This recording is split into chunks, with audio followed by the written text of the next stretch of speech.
Okay, so Sheldon Cooper spent 12 seasons on The Big Bang Theory telling everyone his older brother Georgie was a dumb, sweaty bully who peed in his shampoo and sat on his head and basically made his childhood a living nightmare.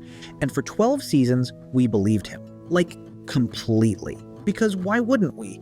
The guy has an IQ of 187 and an eidetic memory. If anyone remembers things accurately, it's him. But here's the thing that broke my brain when I finally started connecting all of this. What if Sheldon Cooper, the most precise, detail-obsessed human being in the history of television, has been lying to us this entire time? Not on purpose, but lying nonetheless. What if the Georgie that Sheldon described to his friends in Pasadena simply does not exist? Welcome back to Cooper's Couch, and today we are going full rabbit hole on what I genuinely believe is the most misunderstood character arc in the entire Big Bang Theory universe. We're talking about Georgie Cooper, the dumb older brother, the bully, the dropout, the guy who apparently once urinated in a child genius's shampoo bottle. Except none of that is even close to the full picture.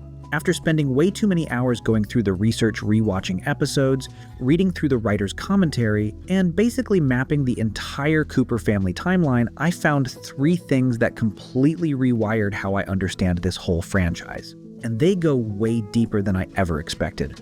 We're talking about Sheldon's memory being structurally broken by his own brain. We're talking about a 19-year-old who held a collapsed family together with his bare hands. And we're talking about a piece of canonical dialogue, a single throwaway joke from a 2019 finale that has secretly been driving the entire plot of a new show since 2024. None of it is what it looks like on the surface. So let's get into it. And I want to start with that 2019 joke, because this is the one that made my jaw literally hit the floor, and once you understand it, everything else lands harder. In the finale of The Big Bang Theory, the very last episode, the most watched moment in the entire franchise, Sheldon wins the Nobel Prize. He gives a speech. He reads texts from his family. And in passing, in what was clearly written as a quick joke about Georgie's chaotic love life, Sheldon mentions receiving congratulations from his brother's ex-wife. And then, without missing a beat, his other ex-wife. The audience laughed. It was a throwaway line about Georgie getting divorced twice. Haha. Classic Georgie. Moving on. Except that line was aired in 2019. And then in 2024, a show called Georgie and Mandy's First Marriage premiered on CBS. And the entire premise of that show, the emotional core, the narrative engine, the reason millions of people are tuned in is the relationship between Georgie and Mandy McAllister. A couple the audience is completely invested in. A couple we watched fall in love over 2 seasons of Young Sheldon. A couple that a 2019 throwaway joke says is doomed. Here's where my brain genuinely short-circuited. The show's title is not an accident. Georgie and Mandy's First Marriage. The word first is right there. It's not hidden. The writers are openly telling the audience, yeah, this ends in divorce. We know you know. We put it in the title so you can't ignore it. That is either a catastrophic storytelling mistake. Why would you build an emotional love story around a couple you've already told everyone falls apart? Or it's one of the most clever canonical judo moves I've ever seen. And I think it's the second one, because Emily Osment, who plays Mandy, has publicly theorized that the only way to resolve this is if Mandy is both the first ex-wife and the second ex-wife. As in, they get divorced. And then they get back together. And then they get married again, which would make Mandy technically, canonically, Georgie's first ex-wife and his second ex-wife simultaneously. The Nobel Prize text works, the title of the show works, the love story survives. But even if that's where it's going, even if Georgie and Mandy find their way back, you have to understand what the journey looks like in the meantime, because the show has already started laying the tracks. Georgie is 19 years old. He has a wife, a newborn daughter, a grieving mother who needs constant support, a teenage sister in full rebellion, and a tire shop he just bought using his dead mother's house as collateral for a bank loan. Read that sentence again. He used his mother's house as collateral. Her house. The house his dead father built their family in, because that's all they had. And Georgie bet it on a tire business because he didn't see another option. And here's the thing that makes this sociologically uncomfortable in a way I wasn't expecting. Some of the commentary on this show makes the point that Georgie's story, if you strip away the laugh track, is not a feel-good underdog story. It's a story about a working-class kid who gets crushed by economic pressure from the moment he accepts responsibility and whose worth in his community is entirely measured by his productivity. His mother-in-law, Audrey McAllister, doesn't warm to him because he's a good person. She tolerates him because he buys the family business and saves her husband's retirement. His acceptance is conditional on his usefulness. His love is earned through labor. He's 19 and already learning that his value as a human being is contingent on what he produces. And the show frames this as growth, as character development, as becoming a man, which it is. But it's also kind of brutal when you really look at it.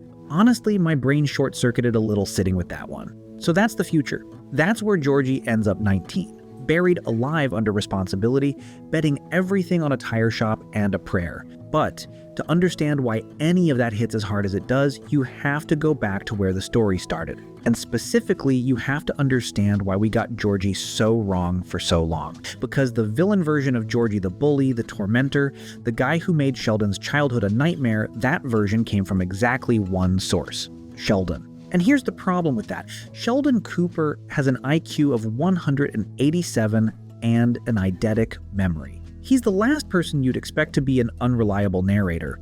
But here's what I didn't think about until I went deep into this. Sheldon's memory isn't broken by forgetfulness. It's broken by something way more specific. Sheldon has profound, documented deficits in emotional intelligence. He's not just eccentric, the guy literally cannot process complex social dynamics the way other people do.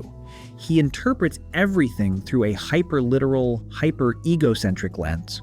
The world is either for him or against him. There's no middle ground. There's no nuance.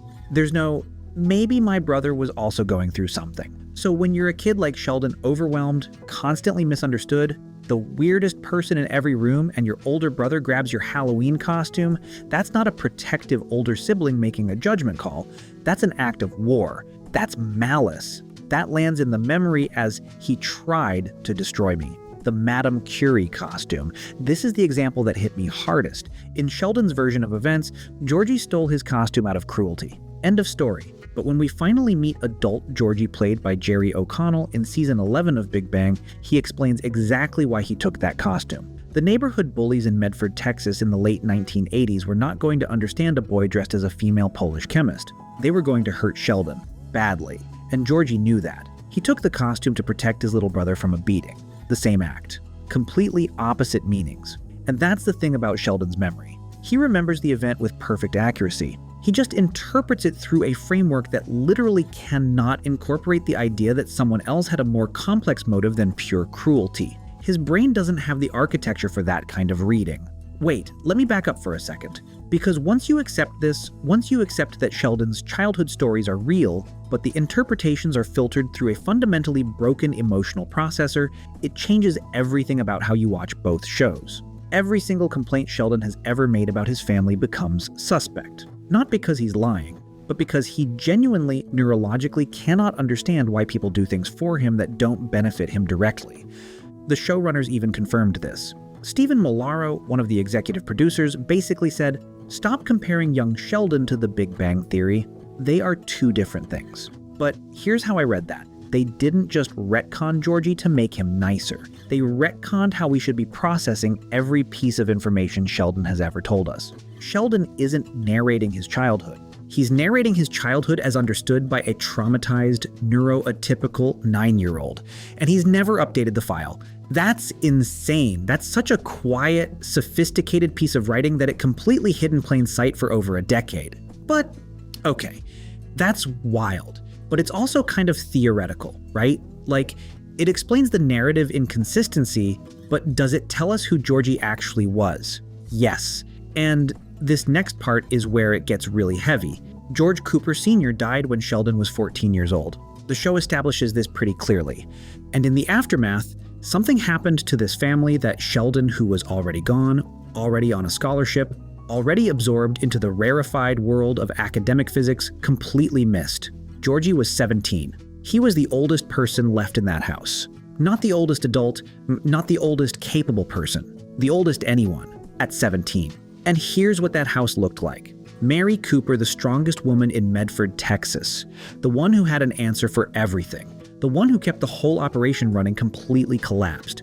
The research describes her as a mess, which feels inadequate. She was a grieving, suddenly single mother in a deeply religious, deeply conservative community who had just lost the one person who balanced her out. She wasn't functioning. Not really. Missy, his twin sister, was 14, spiraling, rebelling, doing what teenagers do when the floor drops out and nobody catches them acting out, making destructive choices, desperately trying to feel something she could control. And Sheldon? Sheldon was gone, physically and emotionally. At the time of his father's death, the family scraped together whatever they had to send him to Germany for a research program, then to Caltech. They literally gave Sheldon the money and sent him to pursue his destiny while the house behind him was on fire. Georgie stayed, not because he had no other options, because he looked at his mother and his sister, and he did not leave. The confrontation in The Sibling Realignment, the Big Bang Theory episode where we finally get adult Georgie on screen, this is where it all comes out.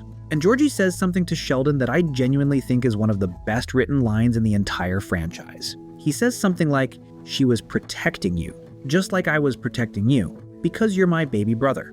He had been protecting Sheldon his entire childhood, and Sheldon had spent decades telling people Georgie was his tormentor. And Georgie knew. He knew that's how Sheldon saw it, and he carried that for years. I thought this was a joke at first, honestly, when I started tracing back through the timeline. Like, there's no way a character they set up as a dumb bully for 7 seasons actually turns out to be the tragic hero of the whole story. But that's exactly what happened. Here's the thing about Georgie's financial situation that makes this worse. He was a high school dropout. He didn't graduate. He walked into the world at 16 with no diploma, no savings, no plan, and then his dad died and he was the man, at 17, with a grieving mother and a teenage sister depending on him. He wasn't just holding the family together emotionally, he was working, all the time. The research I went through traces his entire professional trajectory. Bag boy, door-to-door sales, casino work, sporting goods, until he eventually found his way to a tire shop and discovered the thing he was actually built for.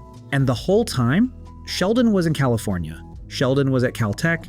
Sheldon was building the career that would eventually win him the Nobel Prize. And the money that made that possible, the stability that allowed his mother to keep sending him support, was coming from a 17-year-old with no diploma working himself into the ground in Medford, Texas. The divorce from Mandy. I think it's coming not because they stopped loving each other, but because there is genuinely not enough left of Georgie to go around. The demands of being the surrogate patriarch of the Cooper family, a husband, a new father, and a small business owner in a hostile market that math doesn't work. Something breaks.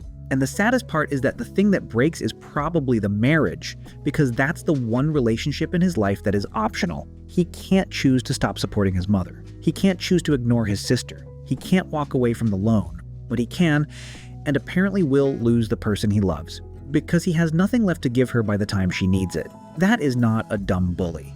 That is a tragedy. Here's what I want you to sit with. Sheldon Cooper won the Nobel Prize in Physics. He is, by every institutional measure, the most accomplished person in this franchise. He decoded something at the subatomic level that broke new ground in human understanding of the universe. And he did it because his family protected him, because his mother sheltered him, because his father coached him, because his brother absorbed the bullying so Sheldon didn't have to, and because a 17-year-old dropout stayed behind and held the house together so that the money kept flowing, and the support kept coming, and Sheldon kept getting to be Sheldon. Sheldon thanked his brother in his Nobel acceptance speech. Not with years of therapy and honest reckoning, just a text mention in the speech. Georgie texted congratulations. Sheldon acknowledged it. That was the reunion, after everything. The Cooper family didn't survive because a genius pulled them through. The Cooper family survived because a kid with no diploma and no safety net looked at a casket and decided he was not going to let the people inside that house fall apart. And the whole world saw the genius, and nobody saw the kid until now.